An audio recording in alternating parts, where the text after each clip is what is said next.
Amanhã, destaque final de Vera Magalhães. Pois é, Josival, o destaque final hoje não pode ser outro que não a súbita morte do ministro Teori Zavascki em condições trágicas, que abriu uma sucessão inesperada no Supremo Tribunal Federal e a vacância de um dos postos mais nevrálgicos ali da corte, que é a relatoria dos processos da Operação Lava Jato. São vários inquéritos, algumas denúncias, todos eles ainda em fase inicial, que o ministro vinha analisando e principalmente ele teria de decidir nos próximos dias a homologação de 77 delações de executivos, ex-executivos e funcionários da Odebrecht, a maior empreiteira do país, que prometia abrir um novo flanco imprevisível na investigação do Petrolão. Agora se abre um debate jurídico, que a gente já falou aqui, sobre a substituição do ministro. Se dará pelo substituto indicado pelo presidente Michel Temer, se haverá um remanejamento dentro do próprio Supremo, feito pela ministra Carmen Lúcia, ou uma redistribuição dessa relatoria por meio de sorteio. Ainda não tem nada claro. Os ministros foram pegos de surpresa pelo acidente, tiveram uma reação primeiro de pesar pela morte do colega, e só agora vão começar a se debruçar sobre isso.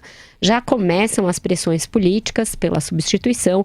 O presidente Michel Temer é citado pessoalmente na delação da Odebrecht, pelo Marcelo Odebrecht, por outros executivos, como tendo recebido recursos na campanha da empreiteira.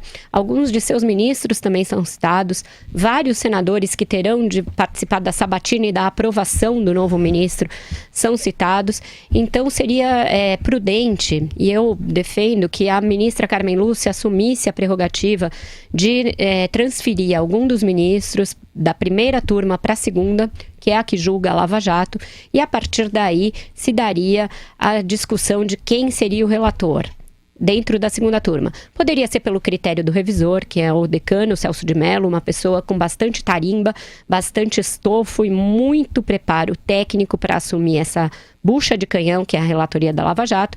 Poderia ser esse ministro oriundo da primeira turma, ou até mesmo um sorteio entre os ministros da turma. Os 3 critérios seriam admissíveis, mas você daria uma solução dentro do Supremo, com ministros que já estão na corte, que, portanto, não seriam nomeados de forma casuística para atuar já num processo. Portanto, você escolher alguém a dedo para atuar num processo que já está em curso. Eu acho que o Brasil não comporta isso na atual quadra, em que vários políticos de vários partidos são investigados. Isso abriria aí um grau de incerteza muito grande quanto ao futuro da Lava Jato, além da provável demora nessa indicação, porque o presidente ainda não tinha nomes para isso, ele não sabia que ele indicaria um ministro do Supremo no seu mandato curto ali de 2 anos e meio. Então, seria a saída mais técnica, menos sujeita à ingerência política, blindaria o Supremo, blindaria a Lava Jato, e acho que poderia resultar em algum grau de normalidade. Já vai ter uma solução de tempo inevitável, porque o ministro estava inteirado do que havia ali, e qualquer um que assuma a relatoria vai ter de se inteirar do processo. Ele tem juízes auxiliares que atuam exclusivamente na causa e vão poder ajudar o substituto, porque tem essa memória do caso. Mas seria mais indicado que a corte se blindasse de ingerências políticas nessa época. Os próprios ministros defendem isso, eles têm divergências entre eles em vários aspectos, mas esse é um que tem mais ou menos um grau de consenso grande dentro da corte, de que o Supremo decida com independência essa substituição, sem que o Executivo tivesse essa participação.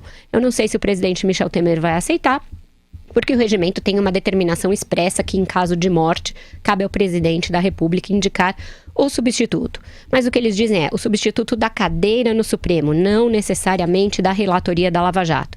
Vamos acompanhar as próximas horas, elas vão ser importantes nesses bastidores, mas eu recomendo que os chefes dos poderes tenham prudência, juízo, decoro e não queiram usar uma tragédia como essa da morte do ministro Teori Zavascki para influenciar politicamente naquela que é a maior investigação de corrupção da história do país. A sociedade não aceita mais isso e está de olho como nunca na sucessão do Supremo.